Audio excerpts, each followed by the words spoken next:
निम्नलिखित में से कौन सा से कथन सही है? उत्तर बी, केवल 2 सफेद बौना एक तारे का अवशेष है जिसके क्रोड में परमाणु ईंधन समाप्त हो जाता है और बाह्य परत नष्ट हो जाती है। अतः कथन एक सही नहीं है। यह अत्यधिक सघन होता है और इसका द्रव्यमान सूर्य के समान होता है, लेकिन त्रिज्या पृथ्वी के समान होती है। सफेद बौने तारे आमतौर पर स्वयं सुपरनोवा का निर्माण नहीं करते हैं। यदि एक सफेद बौना तारा एक समान आयु के तारे के साथ एक द्विआधारी प्रणाली में है और समान आयु का तारा एक लाल तारा है, तो सफेद बौना तारा लाल तारा से सामग्री ग्रहण कर सकता है, जिससे इसका द्रव्यमान बढ़ सकता है। यदि सफेद बौने तारे का द्रव्यमान एक निश्चित सीमा से अधिक हो जाता है, जिसे चंद्रशेखर सीमा के रूप में जाना जाता है, जो सूर्य के द्रव्यमान का लगभग 1.4 गुना होता है, तो सफेद बौना तारा अस्थिर हो जाता है और अंततः एक सुपरनोवा विस्फोट का कारण बनता है। अतः कथन 2 सही है। जेनेटिक इंजीनियरिंग मूल्यांकन समिति (GEAC) के संदर्भ में निम्नलिखित कथनों पर विचार कीजिए। आंसर इज बी, केवल 2 जेनेटिक इंजीनियरिंग मूल्यांकन समिति (GEAC) पर्यावरण, वन और जलवायु परिवर्तन मंत्रालय (MO और CC) के तहत कार्य करती है। नियम 1989 के अनुसार ये पर्यावरण के दृष्टिकोण से अनुसंधान और औद्योगिक उत्पादन में खतरनाक सूक्ष्मजीवों और पुनः संयोजकों के बड़े पैमाने पर उपयोग से संबंधित गतिविधियों के मूल्यांकन के लिए जिम्मेदार है। समिति प्रायोगिक क्षेत्र परीक्षणों सहित पर्यावरण में आनुवंशिक इंजीनियरिंग (GE) जीवों और उत्पादों को अनुमोदित करने से संबंधित प्रस्तावों के मूल्यांकन के लिए भी उत्तरदायी है। GEAC की अध्यक्षता MO और CC के विशेष सचिव, अतिरिक्त सचिव करते हैं और जैव प्रौद्योगिकी विभाग (DBT) के एक प्रतिनिधि द्वारा सह अध्यक्षता की जाती है। एशियाई जलपक्षी गणना (AWC) के संबंध में निम्नलिखित कथनों पर विचार कीजिए। उत्तर ए, केवल यह एक नागरिक विज्ञान कार्यक्रम है जो विश्व भर में आर्द्र भूमि और जलपक्षी के संरक्षण और प्रबंधन का समर्थन करता है। अतः कथन एक सही है। एशियाई जलपक्षी गणना (AWC) वेटलैंड्स इंटरनेशनल द्वारा समन्वित वैश्विक अंतर्राष्ट्रीय जलपक्षी गणना (IWC) का हिस्सा है। एशियाई जलपक्षी गणना (AWC) अफ्रीका, यूरोप, पश्चिम एशिया, नवोष्णकटिबंधीय और कैरिबियन में IWC के अन्य क्षेत्रीय कार्यक्रमों के समानांतर कार्यान्वित है। भारत में AWC यह 1987 में भारतीय उपमहाद्वीप में शुरू किया गया था और तब से अफगानिस्तान से पूर्व की ओर जापान, दक्षिण पूर्व एशिया और ऑस्ट्रेलिया तक एशिया के प्रमुख क्षेत्रों को शामिल करने के लिए तेजी से बढ़ा है। भारत में AWC को Bombay Natural History Society (BNHS) और सोलर रेडिएशन मॉडिफिकेशन (SRM) के संदर्भ में निम्नलिखित कथनों पर विचार कीजिए। Answer is B 1, 2 solar radiation modification (SRM), जिसे solar radiation management, radiation modification measures या सोलर जियो इंजीनियरिंग के रूप में भी जाना जाता है, का उद्देश्य अंतरिक्ष में अधिक सूर्य के प्रकाश को वापस परावर्तित करके या पृथ्वी से अधिक अवरक्त विकिरण को बाहर निकलने की अनुमति देकर जलवायु परिवर्तन में कमी करना है। सोलर रेडिएशन मॉडिफिकेशन उत्सर्जन को कम करने या वायुमंडलीय को हटाने का विकल्प नहीं हो सकता है। हाल ही में खबरों में रही सोल ऑफ स्टील चुनौती निम्नलिखित में से किस राष्ट्रीय उद्यान के अभियान से संबंधित है? उत्तर डी, नंदादेवी राष्ट्रीय उद्यान। 14 जनवरी को उत्तराखंड में सोल ऑफ स्टील चैलेंज शुरू किया गया, जिसका उद्देश्य ऊंचाई पर सहनशक्ति का परीक्षण करना है। इस अभियान का सामान्य क्षेत्र नंदादेवी राष्ट्रीय उद्यान होगा। सोल ऑफ स्टील का उद्देश्य कौशल समुच्चय का संयोजन और एक चुनौती उत्पन्न करना है जो अधिकतम ऊंचाई वाले क्षेत्रों में जीवित रहने, स्थिर होने और आगे बढ़ने की मानव क्षमता को प्रकट करेगा। ये यूरोप में आयरनमैन ट्राइथलॉन, लंबी दूरी की ट्राइथलॉन चुनौती की तर्ज पर आधारित है, जो किसी व्यक्ति के धैर्य और सहनशक्ति का परीक्षण करती है। अतः विकल्प डी सही है। नदी उत्सव के संदर्भ में निम्नलिखित कथनों पर विचार कीजिए। आंसर इस C1 और 2 दोनों नदी उत्सव 2021 एक अखिल भारतीय उत्सव है जो संयुक्त रूप से स्वच्छ गंगा के लिए राष्ट्रीय मिशन, जल शक्ति मंत्रालय, संस्कृति एवं पर्यटन मंत्रालय द्वारा आयोजित किया जाता है। ब्रह्मपुत्र, सिंधु, नर्मदा, साबरमती, महानदी, कृष्णा, गोदावरी, कावेरी, गंगा, यमुना जैसी नदियों के लिए नदी उत्सव का आयोजन किया जा रहा है। स्वच्छता, देशभक्ति, प्रकृति और पारिस्थितिकी, भक्ति और आध्यात्मिकता के 4 चुने हुए विषयों के तहत समारोह आयोजित किए जा रहे हैं। कौन सी पहल की गई है? उत्तर ए केवल 1, 2 और 3 मवेशी विकास ऐसा आर्थिक विकास है जो पूरे समाज में निष्पक्ष रूप से वितरित होता है और सभी के लिए अवसर उत्पन्न करता है। इसका अर्थ गरीबों को स्वास्थ्य और शिक्षा में आवश्यक सेवाओं तक पहुंच प्रदान करना है। इसमें अवसर की समानता प्रदान करना, शिक्षा और कौशल विकास के माध्यम से लोगों को सशक्त बनाना शामिल है। इस योजना का उद्देश्य प्रत्यक्ष कर श्रेणी के तहत मुकदमेबाजी और विरासत विवादों को समाप्त करना है, क्योंकि विभिन्न आयकर अपीलीय मंचों पर लंबित लगभग 4.8 लाख अपीलों में 9.32 लाख करोड़ रुपये का राजस्व अवरुद्ध है। योजना का विकल्प चुनने वाली संस्थाओं को एक अपेक्षित कर का भुगतान करना पड़ता है, जिसके बाद कर विभाग द्वारा उनके खिलाफ सभी मुकदमे बंद कर दिए जाते हैं और दंडात्मक कार्यवाही भी। निम्नलिखित में से कौन सा वाशिंगटन सहमति से संबंधित है? उत्तर ए अर्थव्यवस्थाओं का विनियमन और निजीकरण एवं व्यापार उदारीकरण वाशिंगटन सहमति। वाशिंगटन की आम सहमति प्रमुख अर्थशास्त्रियों और अंतर्राष्ट्रीय संगठनों जैसे अंतर्राष्ट्रीय मुद्रा कोष (IMF), विश्व बैंक, यूरोपीय संघ और अमेरिका द्वारा समर्थित मोटे तौर पर मुक्त बाजार आर्थिक विचारों के एक समूह को संदर्भित करती है। इसे जॉन विलियमसन के परामर्श के अनुसार तैयार किया गया था, अतः विकल्प ए सही है। राष्ट्रीय बाल अधिकार संरक्षण आयोग NCPCR के संबंध में निम्नलिखित कथनों पर विचार कीजिए। उपर्युक्त कथनों में से कौन सा से सही है? उत्तर डी न तो एक नहीं 2 शिकायतों की जांच करना और बाल अधिकारों के वंचन और उल्लंघन से संबंधित मामलों का स्वतः संज्ञान लेना। अतः कथन एक सही नहीं है। बच्चों के संरक्षण और विकास के लिए प्रदान करने वाले कानूनों का गैर कार्यान्वयन, बच्चों की कठिनाइयों को कम करने और उनका कल्याण सुनिश्चित करने एवं ऐसे बच्चों को राहत प्रदान करने के उद्देश्य से नीतिगत निर्णयों, दिशानिर्देशों या निर्देशों का पालन न करना। आयोग किसी ऐसे मामले की जांच नहीं करेगा जो किसी राज्य आयोग या किसी कानून के तहत विधिवत गठित किसी अन्य आयोग के समक्ष लंबित हो। अतः कथन 2 सही नहीं है। संयुक्त राष्ट्र समुद्री कानून संधि UN Convention on the Law of the Sea UNCLOS के संदर्भ में निम्नलिखित कथनों पर विचार कीजिए। Answer is B2। 3 संयुक्त राष्ट्र समुद्री कानून संधि UN Convention on the Law of the Sea UNCLOS विश्व के महासागरों के उपयोग, विवसों, पर्यावरण और समुद्री प्राकृतिक संसाधनों के प्रबंधन के लिए दिशा निर्देशों की स्थापना के संबंध में राष्ट्रों के अधिकारों और जिम्मेदारियों को परिभाषित करता है। यह एक कानूनी संधि है, न कि विशिष्ट एजेंसी।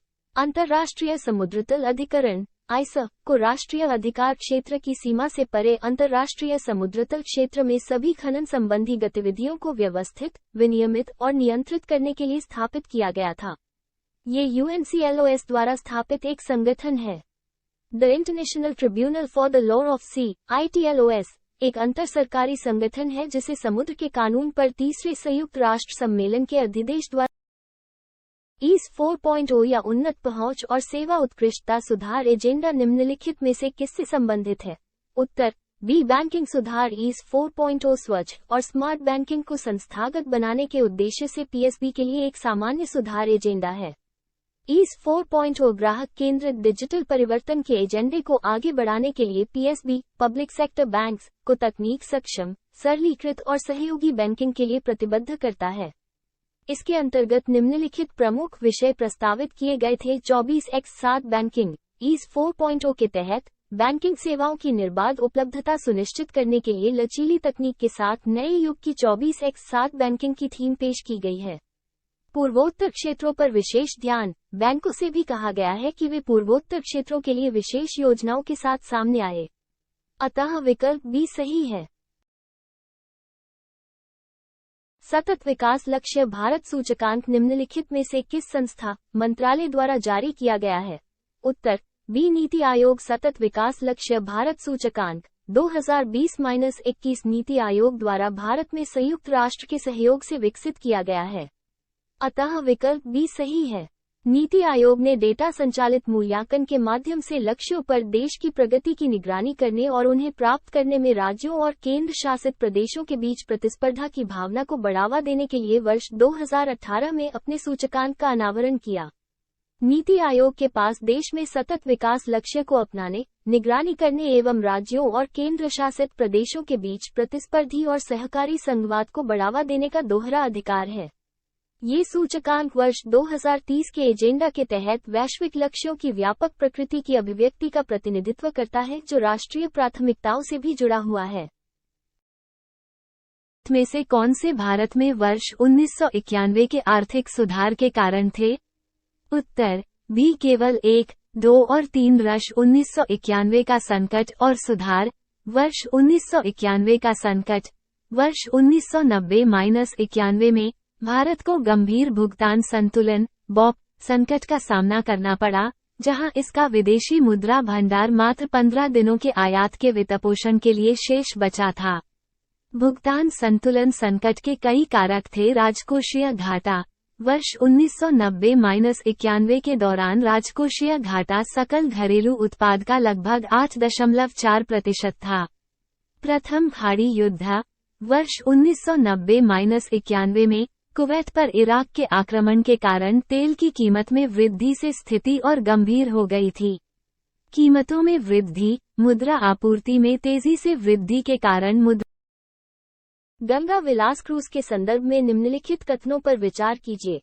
उत्तर बी केवल एक गंगा विलास क्रूज। हाल ही में भारत के प्रधानमंत्री ने वाराणसी में विश्व की सबसे लंबी नदी क्रूज MV गंगा विलास को झंडी दिखाकर रवाना किया, अतः कथन एक सही है। क्रूज का प्रबंधन निजी ऑपरेटरों द्वारा किया जाएगा। पत्तन, पोर्ट परिवहन और जलमार्ग मंत्रालय (MOPS) के तहत भारतीय अंतर्देशीय जलमार्ग प्राधिकरण (IWAI) ने परियोजना का समर्थन किया है, अतः कथन 2 सही नहीं है। यह महाबोधि मंदिर, हजारद्वारी पैलेस, कटरा मस्जिद, बोधगया, चंदानगर चर्च, 4 बंगला मंदिर और अन्य सहित गंगा नदी के तट पर 40 ऐतिहासिक स्थलों को जोड़ेगा। इसके तहत विश्व विरासत स्थलों, राष्ट्रीय उद्यानों, नदी घाटों और बिहार में पटना, झारखंड में साहिबगंज, पश्चिम बंगाल में कोलकाता, बांग्लादेश में ढाका और असम में गुवाहाटी जैसे प्रमुख शहरों सहित 50। सुभाष चंद्र बोस के संबंध में निम्नलिखित कथनों पर विचार कीजिए। उत्तर C1 और 2 दोनों। सुभाष चंद्र बोस का जन्म 23 जनवरी 1897 को कटक, उड़ीसा डिवीजन, बंगाल प्रांत में प्रभावती दत्त बोस और जानकीनाथ बोस के यहाँ हुआ था। वर्ष 1919 में उन्होंने भारतीय सिविल सेवा ICS परीक्षा उत्तीर्ण की थी। हालांकि उन्होंने बाद में इस्तीफा दे दिया था। वे विवेकानंद की शिक्षाओं से अत्यधिक प्रभावित थे और उन्हें अपना आध्यात्मिक गुरु मानते थे, अतः कथन एक सही है। चितरंजन दास उनके राजनीतिक गुरु थे। उन्होंने बिना शर्त स्वराज अनक्वालिफाइड स्वराज अर्थात स्वतंत्रता का समर्थन किया और मोतीलाल नेहरू रिपोर्ट का विरोध किया, जिसमें भारत के लिए डोमिनियन अधिराज्य के दर्जे की बात कही गई थी, अतः कथन 2 सही है। उन्होंने वर्ष 1930 के नमक सत्याग्रह में सक्रिय रूप से भाग लिया और सविनय अवज्ञा आंदोलन के निलंबन तथा वर्ष 1931 में गांधी इरविन समझौते पर हस्ताक्षर करने का जोरदार विरोध किया। कैल्प वनों के बारे में निम्नलिखित कथनों पर विचार कीजिए। उपर्युक्त कथनों में से कौन सा से सही है? उत्तर बी केवल 2 कैल्प वन कई अलग अलग प्रजातियों के सघन विकास से उथले जल क्षेत्र में निर्मित जल के नीचे के पारिस्थितिक तंत्र हैं, अतः कथन एक सही नहीं है। वे पोषक तत्वों से भरपूर ठंडे पानी में पनपते हैं, अतः कथन 2 सही है। वे समुद्र तल से संबंधित होते हैं और अंततः जल की सतह तक बढ़ते हैं और खाद्य एवं ऊर्जा उत्पन्न करने के लिए सूर्य के प्रकाश पर निर्भर होते हैं। कैल्प वन हमेशा तटीय रेखा में पाए जाते हैं, जिन्हें उथले अपेक्षाकृत स्वच्छ जल की आवश्यकता होती है। वे अकशेरुकीय मछलियों और अन्य शैवाल की सैकड़ों प्रजातियों को जल के अंदर आवास प्रदान करते हैं तथा उनका उच्च पारिस्थितिक और आर्थिक मूल्य है। Please subscribe my channel Stubborn Academy and like share this video. Cloud seeding के संबंध में निम्नलिखित कथनों पर विचार कीजिए। उत्तर C1 और 2 दोनों वुड सीडिंग सूखी बर्फ या सामान्यतः सिल्वर आयोडाइड एरोसोल के बादलों के ऊपरी हिस्से में छिड़काव की प्रक्रिया है, ताकि वर्षण की प्रक्रिया को प्रोत्साहित करके वर्षा कराई जा सके, अतः कथन एक सही है। सिल्वर आयोडाइड पर्यावरण में कम सांद्रता में प्राकृतिक रूप से मौजूद होता है और इसे मानव या वन्यजीवों के लिए हानिकारक नहीं माना जाता है। दुनिया भर में क्लाउड सीडिंग का इस्तेमाल सर्दियों में होने वाली बर्फबारी और माउंटेन स्नोपैक को बढ़ाने के लिए किया जाता है, अतः कथन 2 सही है। हाल ही में संयुक्त अरब अमीरात UAE, जो पृथ्वी पर सबसे गर्म और सबसे शुष्क क्षेत्रों में से एक में स्थित है, क्लाउड सीडिंग और वर्षन को बढ़ाने के प्रयास का नेतृत्व कर रहा है, जहां प्रतिवर्ष औसतन 100 मिलीमीटर से कम वर्षा होती है। निम्नलिखित कथनों पर विचार कीजिए। उत्तर बी केवल 2 चार्जशीट, जैसा कि धारा 173 सीआरपीसी के तहत परिभाषित किया गया है, एक पुलिस अधिकारी या जांच एजेंसी द्वारा मामले की जांच पूरी करने के बाद तैयार की गई अंतिम रिपोर्ट है। अतः कथन एक सही नहीं है। के वीरास्वामी बनाम भारत संघ और अन्य 1991 मामले में सर्वोच्च न्यायालय ने फैसला सुनाया कि चार्जशीट सीआरपीसी की धारा 173(2) के तहत पुलिस अधिकारी की अंतिम रिपोर्ट है। आरोपी के खिलाफ 60-90 दिनों की निर्धारित अवधि के भीतर चार्जशीट दायर की जानी चाहिए, अन्यथा गिरफ्तारी अवैध मानी जाएगी और आरोपी जमानत का हकदार होगा। अतः कथन 2 सही है। चार्जशीट में शामिल होना चाहिए नामों का विवरण, सूचना की प्रकृति और अपराध। अभियुक्त गिरफ्तारी में है, हिरासत में है या रिहा हो गया है, क्या उसके विरुद्ध कोई कार्यवाही की गई, ये सभी महत्वपूर्ण प्रश्न हैं जिनका उत्तर चार्जशीट में project 17 alpha frigates project 17A के संदर्भ में निम्नलिखित कथनों पर विचार कीजिए। उत्तर डी न तो एक और नहीं 2 प्रोजेक्ट 17 अल्फा फ्रिगेट्स P-17A को भारतीय नौसेना द्वारा वर्ष 2019 में स्टील्थ गाइडेड मिसाइल फ्रिगेट की एक श्रृंखला के निर्माण के लिए लॉन्च किया गया था। अतः कथन एक सही नहीं है। इनका निर्माण वर्तमान में 2 कंपनियों Mazagon Dock Shipbuilders MDL और Garden Reach Shipbuilders and Engineers GRSE द्वारा किया जा रहा है। इन गाइडेड मिसाइल फ्रिगेट्स का निर्माण एक विशिष्ट स्टील्थ डिजाइन के साथ किया गया है, जिसमें रडार से बचने की तकनीक शामिल है जो इसे दुश्मन की नजरों से बचाता है। नई तकनीक से जहाज के इंफ्रारेड सिग्नल भी कम हो जाते हैं। प्रोजेक्ट 17A के तहत लॉन्च किया गया पहला स्टील्थ शिप नीलगिरी था, जिसे वर्ष 2019 में लॉन्च किया गया था। दूसरे जहाज उदयगिरी को मई 2022 में लॉन्च किया गया था, जिसे वर्ष 2000। भारत में हड़ताल करने का अधिकार किस कानून के तहत विनियमित है?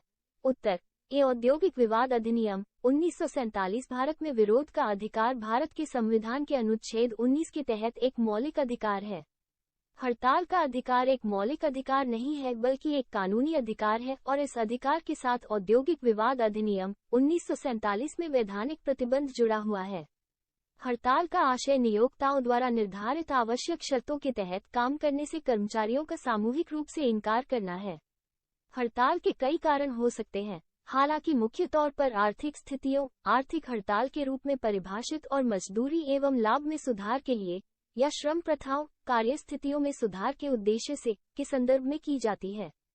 औद्योगिक विवाद अधिनियम 1947 को औद्योगिक संबंध संहिता 2020 के तहत समाहित किया गया है, अतः विकल्प ए सही है। भारत में हड़ताल करने निम्नलिखित कथनों में से कौन सा से सही है?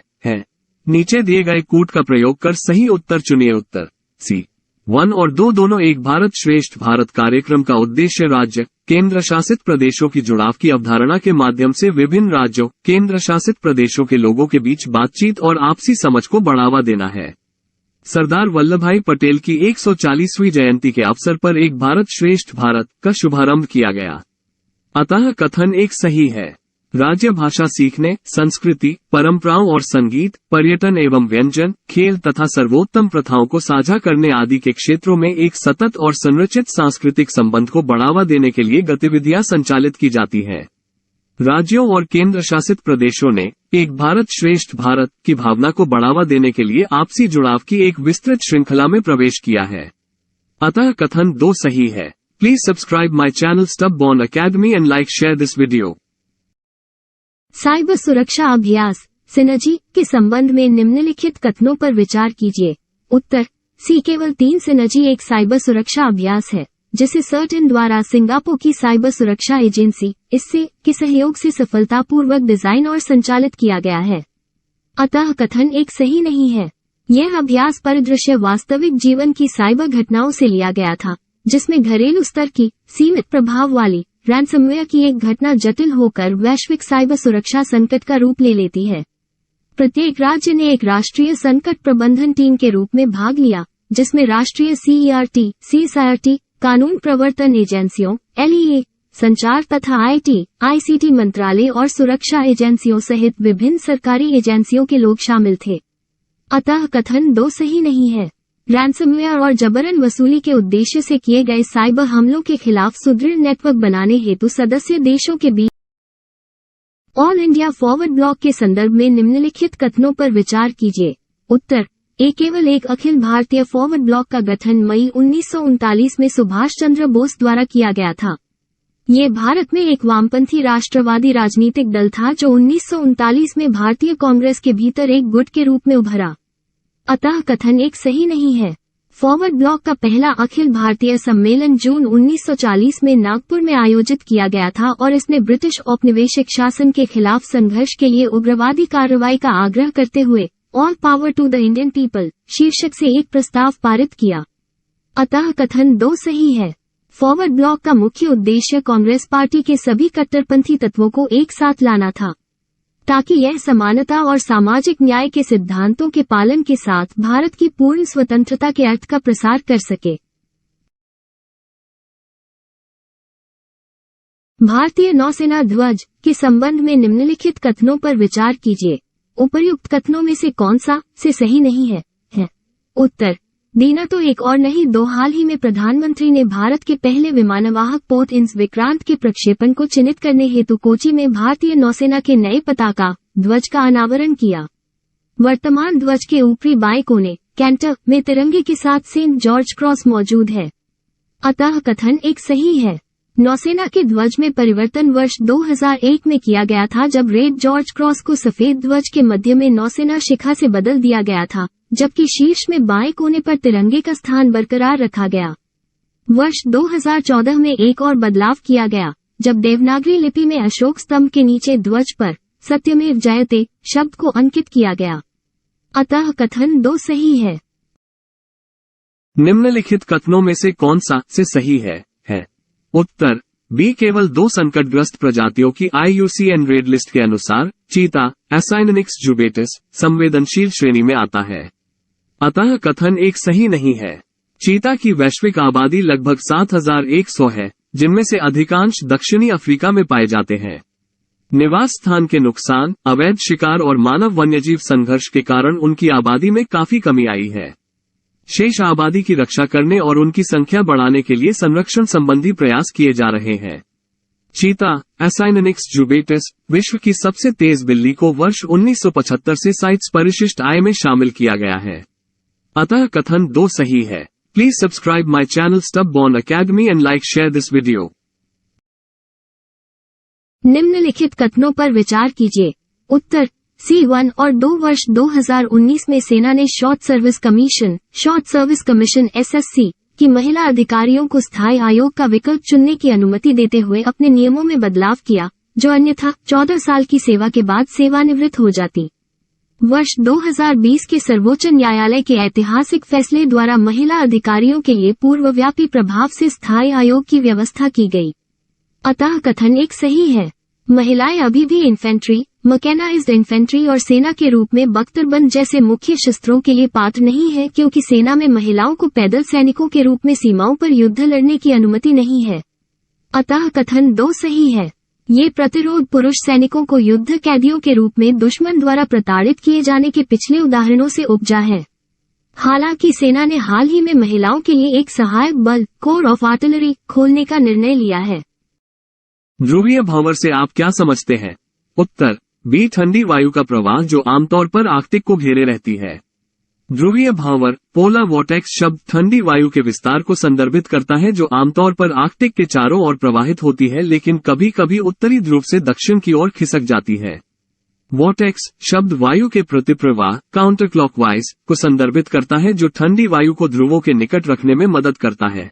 Please subscribe my channel Stubborn Academy and like share this video. निम्नलिखित में से कौन भारत में उपनिवेशवाद के आर्थिक आलोचक थे? उत्तर D1 2-3 वर्ष 1867 में दादाभाई नौरोजी ने धन की निकासी के सिद्धांत को सामने रखा, जिसमें उन्होंने कहा था कि ब्रिटिश भारत से धन का निष्कासन हो रहा है। उन्होंने अपनी पुस्तक poverty and un British Rule in India में इस सिद्धांत का उल्लेख किया। रोमेश चंद्र दत्त एक सेवानिवृत्त ICS अधिकारी थे। उन्होंने 20वीं शताब्दी की शुरुआत में the economic history of India प्रकाशित की, जिसमें उन्होंने वर्ष 1757 से औपनिवेशिक शासन के संपूर्ण आर्थिक रिकॉर्ड की विस्तार से जांच की। इसके अलावा उन्होंने अपनी पुस्तक में ड्रेन थ्योरी को भी समझाया। जी सुब्रमण्यम अय्यर द हिंदू अखबार के संस्थापक थे। उन्होंने अपनी पुस्तक Some Economic Aspects of British Rule in India प्रकाशित की, जिसमें ब्रिटिश लोगों की आर्थिक नीतियों की आलोचना की गई थी। इस प्रकार तीनों व्यक्तित्वों ने औपनिवेशिक सामान्य नेटवर्क एक्सिस निम्नलिखित में से किससे संबंधित है? उत्तर ए विद्युत प्रणाली सामान्य नेटवर्क एक्सिस जीएनए। जीएनए का अर्थ अंतरराज्यीय ट्रांसमिशन सिस्टम के लिए खुली और गैर भेदभावपूर्ण पहुंच है। एक राष्ट्र एक ग्रिड की अवधारणा को ध्यान में रखते हुए यह विद्युत के वितरण के लिए विद्युत उत्पादकों और थोक उपभोक्ताओं के बीच अनावश्यक अनुबंधों को दूर करता है। जहां तक अनुबंधित मात्रा पूरी होती है, निर्माता को किसी भी उपभोक्ता तक पहुंचने का अधिकार होगा। केंद्रीय विद्युत प्राधिकरण ने जीएनए के विचार को निम्नलिखित उद्देश्यों हेतु कार्यान्वित किया है। ट्रांसमिशन प्रणाली की उचित योजना और आवेदक से पारेषण प्रभारों की सुनिश्चित वसूली। अतः विकल्प ए सही है। निम्नलिखित में से कौन सा पारिस्थितिकी तंत्रों की उत्पादकता का घटता हुआ क्रम है? उत्तर सी मैंग्रोव घास के मैदान, झील, महासागर उत्पादकता का आशय उस दर से है जिस पर किसी पारिस्थितिकी तंत्र में कार्बनिक पदार्थ या बायोमास का उत्पादन होता है। औसतन समुद्र में प्रति वर्ष प्रति वर्ग मीटर लगभग 50 ग्राम कार्बन की उत्पादकता दर होती है, जबकि स्थल की उच्च उत्पादकता दर प्रति वर्ष प्रति वर्ग मीटर लगभग 160 ग्राम कार्बन होती है। हालांकि खारे दलदल क्षेत्र और मैंग्रोव प्रति वर्ष प्रति वर्ग मीटर 3300 से 6000 ग्राम कार्बन की असाधारण उच्च उत्पादकता दर के लिए जाने जाते हैं। इसलिए घटती उत्पादकता के संदर्भ में पारितंत्रों का सही क्रम मैंग्रोव ग्रेटर दैन घास के मैदान ग्रेटर दैन झील ग्रेटर दैन महासागर है। अतः विकल्प सी सही है। Please subscribe my channel Stubborn Academy and like share this video. हाल ही में खबरों में रही फाइटोरिक तकनीक निम्नलिखित में से किससे संबंधित है? उत्तर ए अपशिष्ट जल का उपचार। फाइटोरिक तकनीक वैज्ञानिक और औद्योगिक अनुसंधान परिषद CSIR राष्ट्रीय पर्यावरण इंजीनियरिंग अनुसंधान संस्थान नीरी द्वारा विकसित की गई है। भारत भर में विभिन्न प्रकार के बायोडिग्रेडेबल अपशिष्ट जल के लिए इसका तेजी से उपयोग किया जा रहा है। प्रौद्योगिकी में एक निर्मित आर्द्रभूमि शामिल है, जिसे विशेष रूप से नगरपालिका, शहरी, कृषि और औद्योगिक अपशिष्ट जल के उपचार के लिए डिजाइन किया गया है। तिरुपति नगर निगम MCT आंध्र प्रदेश फाइटोरिक तकनीक का उपयोग कर देश का सबसे बड़ा तरल अपशिष्ट उपचार संयंत्र होने का दावा करके जल उपचार की दिशा में एक महत्वपूर्ण कदम उठाने के लिए तैयार है। अतः विकल्प ए सही है। केन बेतवा लिंक परियोजना के संदर्भ में निम्नलिखित कथनों पर विचार कीजिए। उत्तर बी केवल 2। केन बेतवा लिंक परियोजना। हाल ही में जल शक्ति मंत्रालय ने केन बेतवा लिंक परियोजना KBLP पर एक बैठक की अध्यक्षता की, जिसमें कहा गया कि यह केंद्र सरकार की प्रमुख परियोजना है और बुंदेलखंड क्षेत्र की जल सुरक्षा एवं सामाजिक आर्थिक विकास के लिए महत्वपूर्ण है। केन बेतवा लिंक परियोजना can Betwa link project KBLP नदियों को आपस में जोड़ने की परियोजना है। इसका उद्देश्य उत्तर प्रदेश के सूखाग्रस्त बुंदेलखंड क्षेत्र में सिंचाई सुविधा उपलब्ध कराने हेतु मध्य प्रदेश की केन नदी के अधिशेष जल को बेतवा नदी में हस्तांतरित करना है। अतः कथन एक सही नहीं है। यह क्षेत्र उत्तर प्रदेश के झांसी, बांदा, ललितपुर और महोबा जिलों तथा मध्य प्रदेश के टीकमगढ़, पन्ना तथा छतरपुर जिलों में फैला हुआ है। इस परियोजना में 77 मीटर लंबा तथा 2 किलोमीटर चौड़ा दौधन बांध, धुधन डैम एवं 230 किलोमीटर लंबी नहर का निर्माण कार्य शामिल है। निम्नलिखित कथनों में से कौन सा से सही है? नीचे दिए गए कूट का प्रयोग कर सही उत्तर चुनिए। उत्तर और दोनों भारत वन स्थिति रिपोर्ट FSI 1 को परिभाषित करने के लिए कई अलग अलग मानदंडों का उपयोग करती है, जिसमें वृक्ष का वितान घनत्व, density of tree canopy, undergrowth की उपस्थिति और पेड़ों की ऊंचाई शामिल है। सामान्यतः ऐसे क्षेत्र को वनाच्छादित माना जाता है।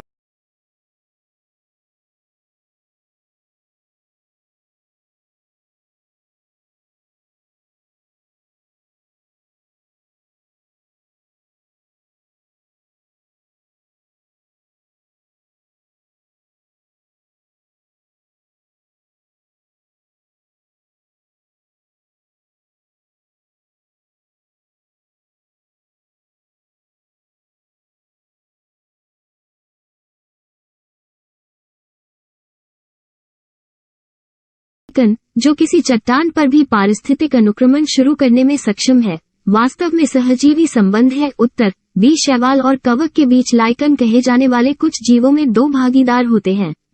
इनमें से एक शैवाल होता है तथा दूसरा कवक। शैवाल में क्लोरोफिल उपस्थित होता है, जबकि कवक में क्लोरोफिल नहीं होता। कवक शैवाल को रहने का स्थान, आवास, जल एवं पोषक तत्व उपलब्ध कराता है तथा बदले में शैवाल प्रकाश संश्लेषण द्वारा संश्लेषित खाद्य कवक को देता है।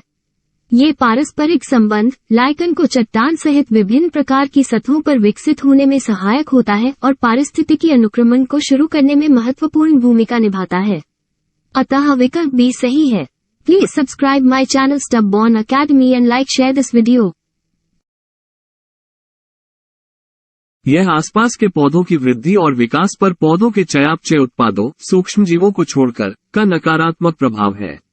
कुछ पौधे ऐसे रसायन उत्सर्जित करते हैं जो आसपास के पौधों की अन्य प्रजातियों के विकास को बाधित करते हैं। आसपास के पौधों से होने वाली प्रतिस्पर्धा को कम करने के क्रम में पौधों द्वारा इसका उपयोग किया जाता है। निम्नलिखित में से कौन सा उपर्युक्त घटना का सबसे अच्छा वर्णन करता है? उत्तर सी एलिलोपैथी। एलिलोपैथी यह आसपास के पौधों की वृद्धि और विकास पर पौधों के चयापचय उत्पादों, सूक्ष्म जीवों को छोड़कर, का नकारात्मक प्रभाव है। कुछ पौधे ऐसे रसायन उत्सर्जित करते हैं जो आसपास के पौधों की अन्य प्रजातियों के विकास को बाधित करते हैं। आसपास के पौधों से होने वाली प्रतिस्पर्धा को कम करने के क्रम में पौधों द्वारा इसका उपयोग किया जाता है।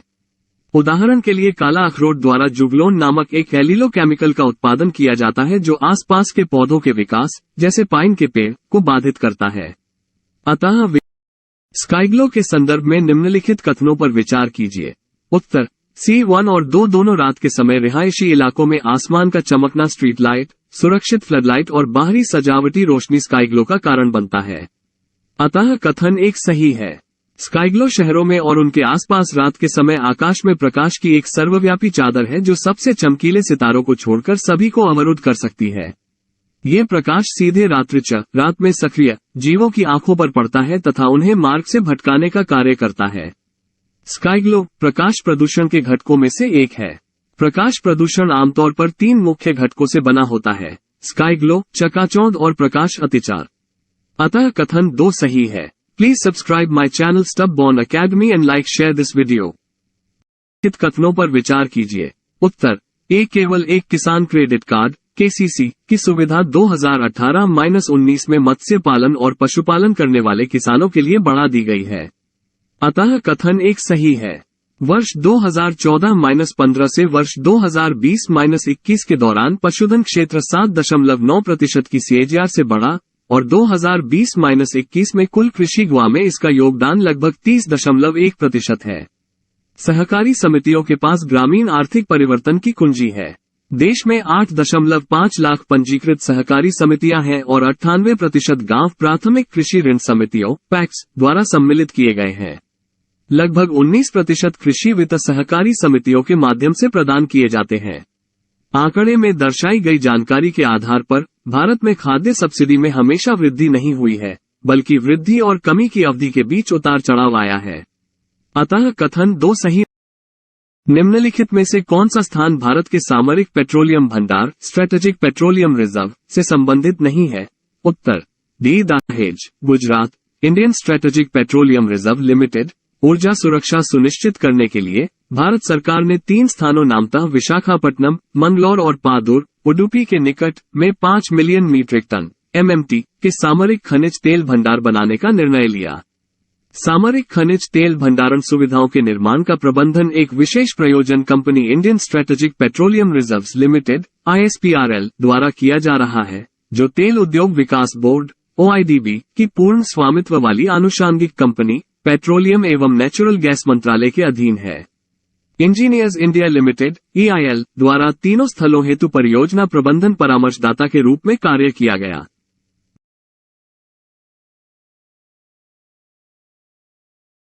खसरा के संदर्भ में निम्नलिखित कथनों पर विचार कीजिए। उत्तर C1 और 2 दोनों यह एक सीरोटाइप के साथ सिंगल स्ट्रैंड ढके हुए RNA वायरस के कारण होता है। इसे पैरामाइक्सोविरिडे समूह में जीनस मोरबिली वायरस के सदस्य के रूप में वर्गीकृत किया गया है। अतः कथन एक सही है। मिशन इंद्रधनुष का उद्देश्य उन सभी बच्चों को शामिल करना है जिन्हें या तो टीके नहीं लगे हैं या टीके से बचाव योग्य बीमारियों के खिलाफ आंशिक रूप से टीका लगाया गया है।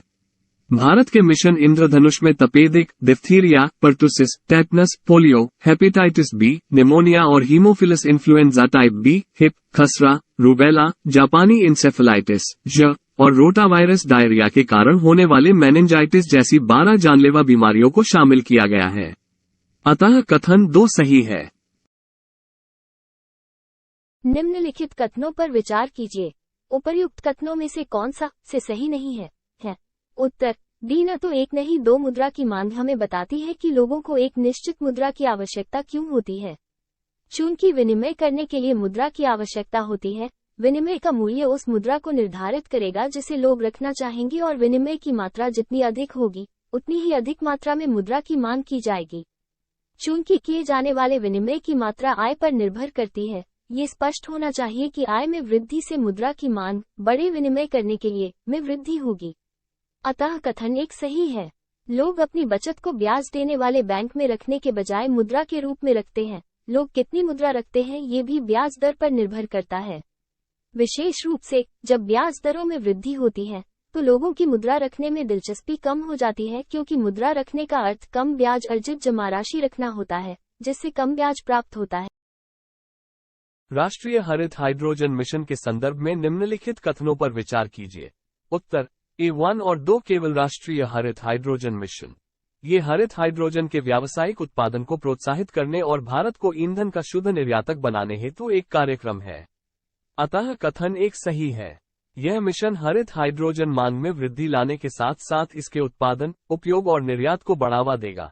बड़े पैमाने पर उत्पादन और या हाइड्रोजन के उपयोग का समर्थन करने में सक्षम राज्यों एवं क्षेत्रों को हरित हाइड्रोजन हब के रूप में पहचाना तथा विकसित किया जाएगा।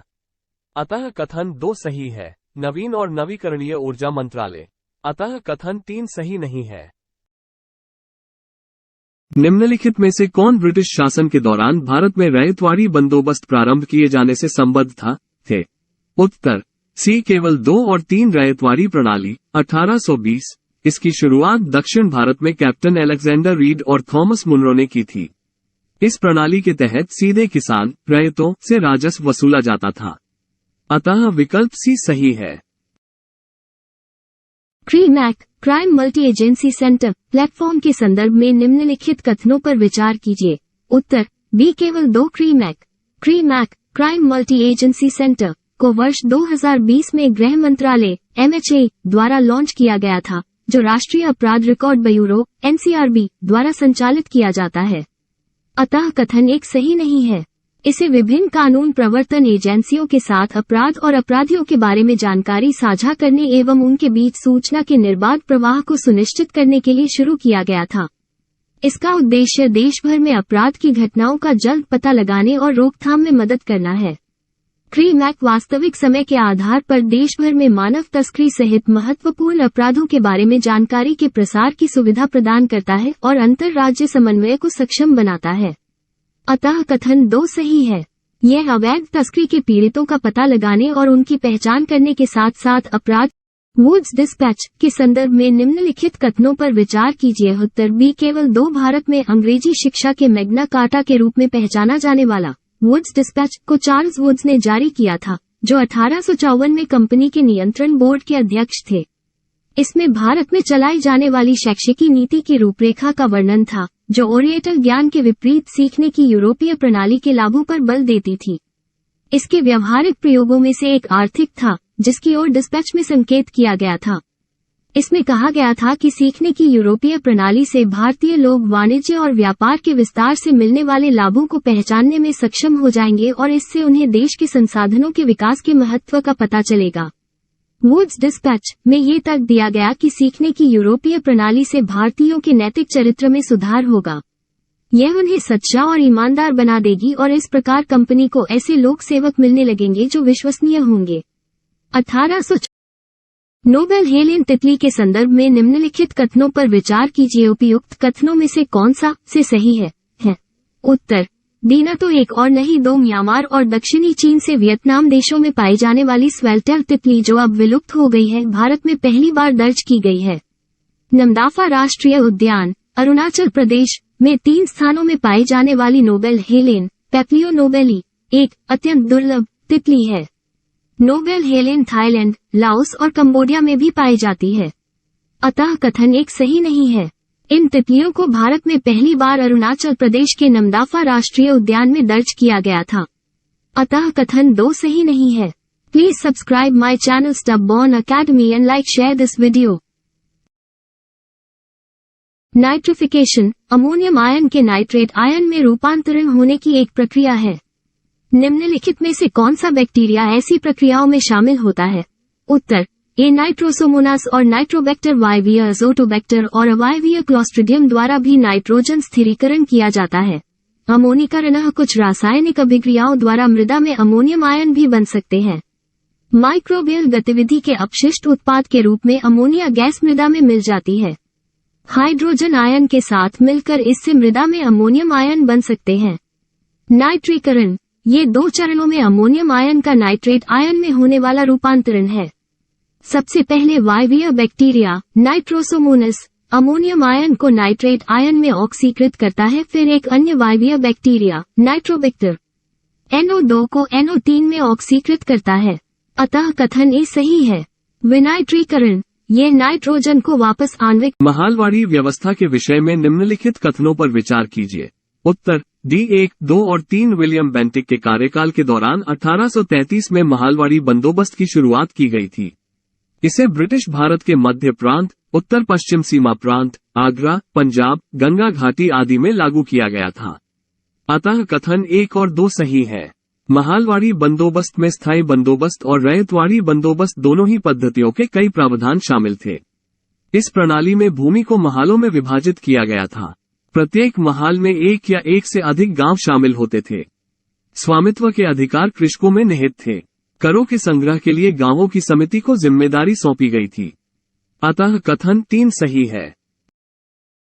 हाल ही में पेरेस्ट्रोइका शब्द चर्चा में था। यह निम्नलिखित में से किससे संबंधित है?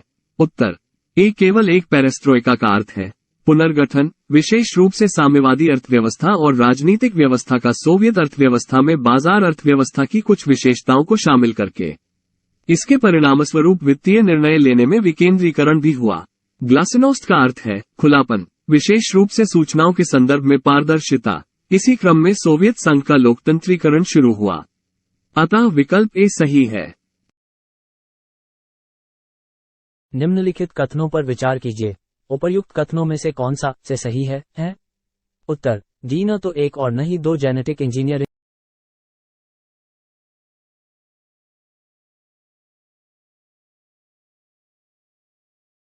दृष्टिकोण। फाइटोरिमेडिएशन का आशय मृदा और जल से दूषित पदार्थों को हटाने के लिए पौधों का उपयोग करना है। प्रकार फाइटो एक्यूमुलेशन वह प्रक्रिया है जिसके द्वारा पौधे जड़ों और जमीन के ऊपर की टहनियों या पत्तियों में दूषित पदार्थों का संग्रह करते हैं, जैसे मैंग्रोव। राइजोफिल्ट्रेशन एक जल शोधन तकनीक है जिसमें पौधों की जड़ों द्वारा दूषित पदार्थों का अवशोषण किया जाना शामिल है। राइजोफिल्ट्रेशन का उपयोग प्राकृतिक आर्द्र भूमि और ज्वारनदमुक्त क्षेत्रों में संदूषण को कम करने के लिए किया जाता है। माइकोरिमेडिएशन बायोरिमेडिएशन का एक रूप है जिसमें किसी क्षेत्र को कीटाणुरहित करने के लिए कवक का उपयोग किया जाता है, अतः दोनों कथनों पर विचार कीजिए। उत्तर बी केवल 2, जबकि वर्ष 2015 में प्रस्तुत प्रारंभिक NDC में वर्ष 2030 तक गैर जीवाश्म ईंधन स्रोतों से स्थापित विद्युत क्षमता का 40% प्राप्त करने का लक्ष्य था। ये लक्ष्य पुनर्तः प्राप्त किया जा चुका है। भारत अब अद्यतन NDC के अनुरूप वर्ष 2030 तक गैर जीवाश्म ईंधन आधारित ऊर्जा संसाधनों से 50% संचयी विद्युत ऊर्जा स्थापित क्षमता के लक्ष्य को प्राप्त करने का प्रयास कर रहा है। उपर्युक्त दिखाए गए आरेख के अनुसार नवीकरणीय ऊर्जा में निवेश की दर ताप विद्युत उत्पादन से अधिक है, अतः कथन 2 सही है। नवीकरणीय ऊर्जा में निवेश के लिए भारत उत्तरोत्तर एक पसंदीदा गंतव्य बनता जा रहा है। रिन्यूएबल्स 2022 ग्लोबल स्टेटस रिपोर्ट के अनुसार विभिन्न कोविड-19 प्रतिबंधों के कारण वर्ष 2020 में गिरावट की संभावना को छोड़कर वर्ष 2016 से नवीकरणीय ऊर्जा में निवेश प्रति वर्ष 10 बिलियन अमेरिकी डॉलर। भारतीय रिजर्व बैंक RBI के संबंध में निम्नलिखित कथनों पर विचार कीजिए। उत्तर C1 और 2 दोनों भारतीय रिजर्व बैंक विदेशी मुद्रा प्रबंधन अधिनियम 1999 के तहत भारत सरकार के विदेशी मुद्रा के प्रबंधक के रूप में कार्य करता है। यह विदेशी व्यापार और भुगतान की सुविधा देता है और भारत में विदेशी मुद्रा बाजार के व्यवस्थित विकास और रखरखाव को बढ़ावा देता है। अतः कथन एक सही है। ये देश की मुद्रा जारी करता है। केंद्रीय बैंक द्वारा जारी की गई यह मुद्रा जनता या वाणिज्यिक बैंकों द्वारा धारण की जा सकती है और इसे उच्च शक्ति पूंजी या आरक्षित पूंजी या मौद्रिक आधार कहा जाता है, क्योंकि यह क्रेडिट निर्माण के आधार के रूप में कार्य करता है। यह विभिन्न तरीकों से देश की मुद्रा आपूर्ति को नियंत्रित करता है, जिसमें बैंक दर, मुक्त बाजार के संचालन और रिजर्व अनुपात में परिवर्तन आदि शामिल है। ये सरकार के बैंकर के रूप में कार्य करता है। यह अर्थव्यवस्था के निम्नलिखित में से किस जैव रासायनिक चक्र के पदार्थ का भंडारण चट्टानों में होता है? उत्तर सी फास्फोरस चक्र। फास्फोरस चक्र। फास्फोरस सभी जीव रूपों हेतु बड़ी मात्रा में आवश्यक होता है और यह पौधे तथा शैवाल के विकास के लिए महत्वपूर्ण पोषक तत्व होता है। फास्फोरस चक्र कार्बन और नाइट्रोजन चक्र से निम्नलिखित तरीकों से भिन्न होता है। कार्बन और नाइट्रोजन के विपरीत फास्फोरस का पृथ्वी पर गैसीय चरण नहीं होता है। फास्फोरस वातावरण में सूक्ष्म धूलकणों के रूप में बहुत कम मात्रा में मिलता है। कार्बन और नाइट्रोजन की तुलना में फास्फोरस चक्र की दर धीमी होती है। फास्फोरस स्थल पर चट्टान के रूप में और कैल्शियम फॉस्फेट जैसे प्राकृतिक फॉस्फेट भंडार के रूप में मौजूद होता है। यह इन चट्टानों से अपक्षय, अपरदन, लीचिंग या खनन द्वारा मृदा में मिलता है। ये पौधों और शैवाल द्वारा होने वाले प्रकाश संश्लेषण के दौरान पारिस्थितिक तंत्र में प्रवेश करता है। तो विकल्प सी सही है। Please subscribe my channel Stubborn Academy and like share this video. प्रधानमंत्री गति शक्ति कार्यक्रम के संबंध में निम्नलिखित कथनों पर विचार कीजिए। उत्तर बी भारत सरकार ने लॉजिस्टिक्स लागत को कम करने के लिए समन्वित और बुनियादी अवसंरचना परियोजनाओं के निष्पादन हेतु महत्वाकांक्षी गति शक्ति योजना या national master plan for multi modal connectivity plan launch किया है।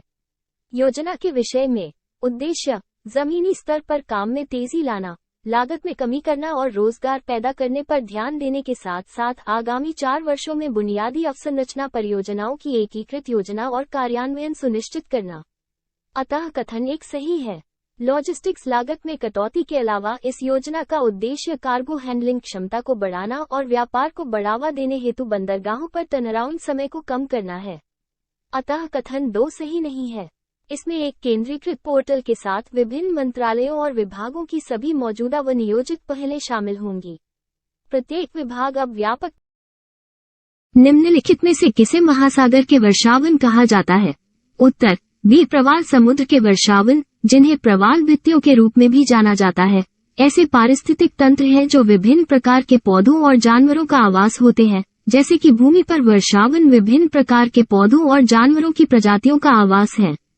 प्रवाल भित्ति छोटे कठोर जानवरों की कॉलोनियों द्वारा बनाई जाती है, जिन्हें कोरल पॉलिप्स कहा जाता है, जो कैल्शियम कार्बोनेट की संरचनाओं का निर्माण करते हैं।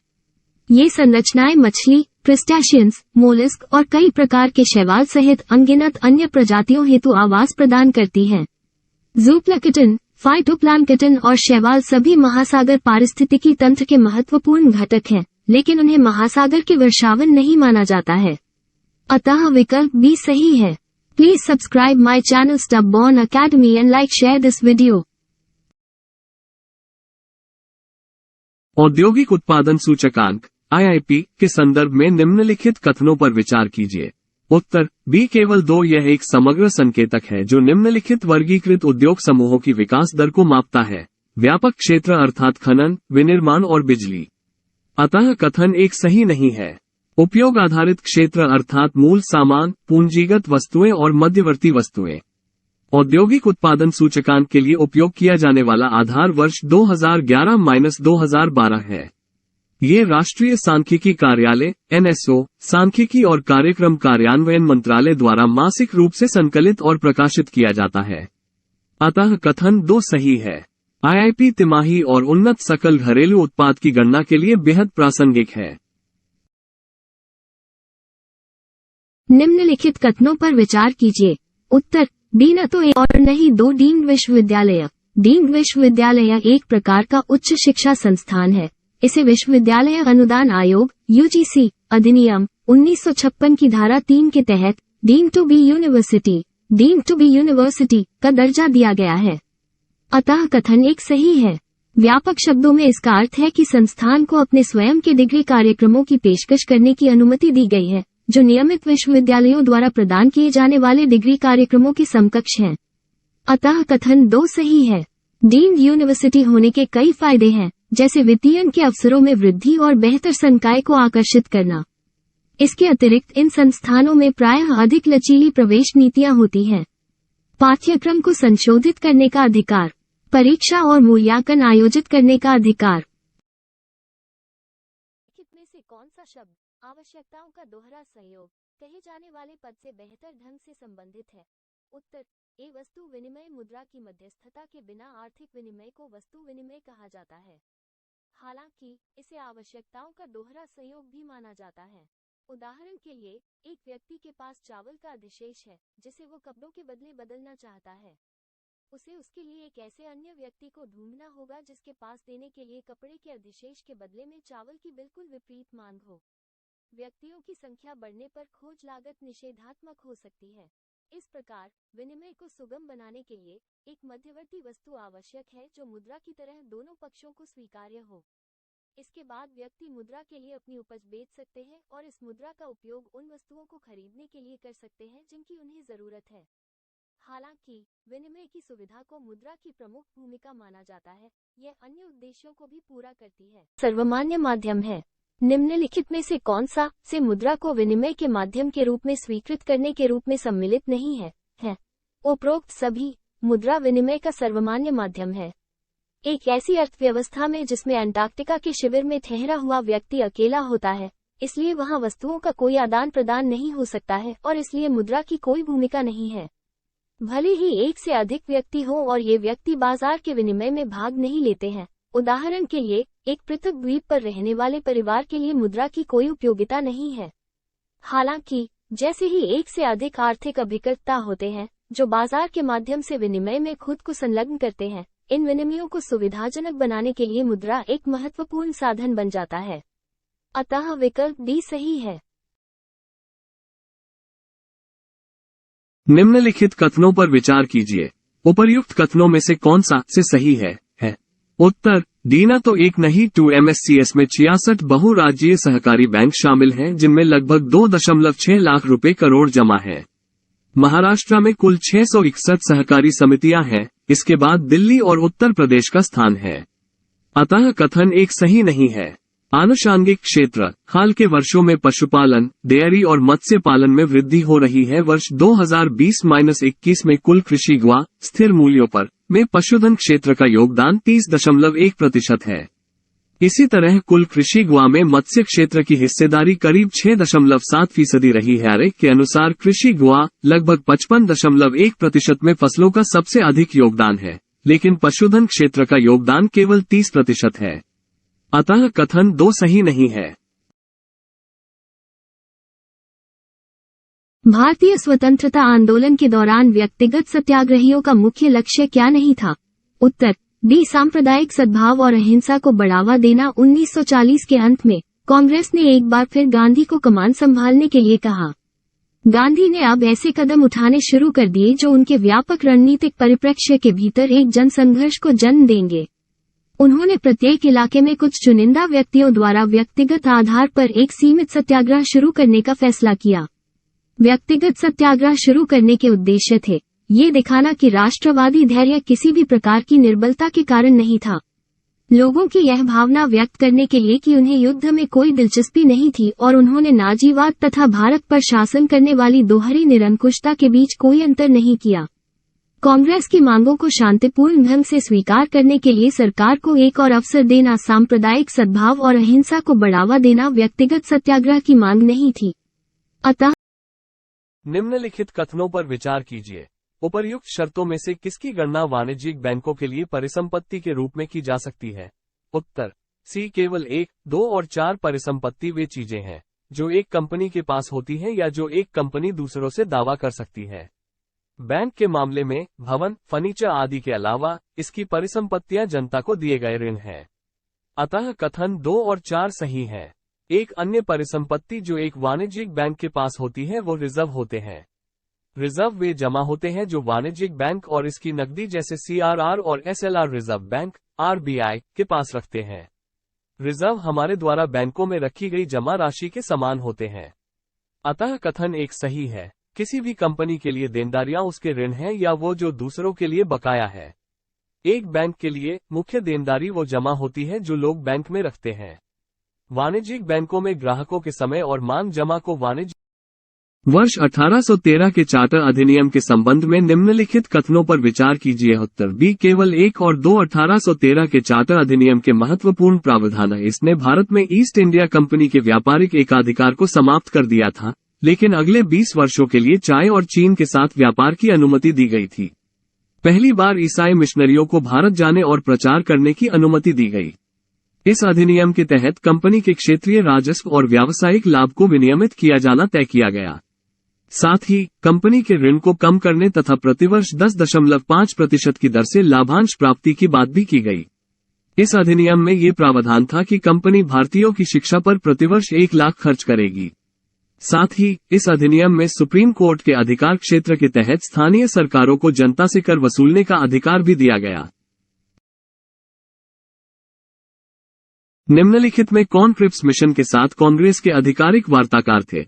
उत्तर सी पंडित जवाहरलाल नेहरू एवं मौलाना आजाद भारत पहुंचने के बाद क्रिप्स मिशन के साथ वार्ता करने हेतु जवाहरलाल नेहरू एवं मौलाना आजाद कांग्रेस के आधिकारिक वार्ताकार थे।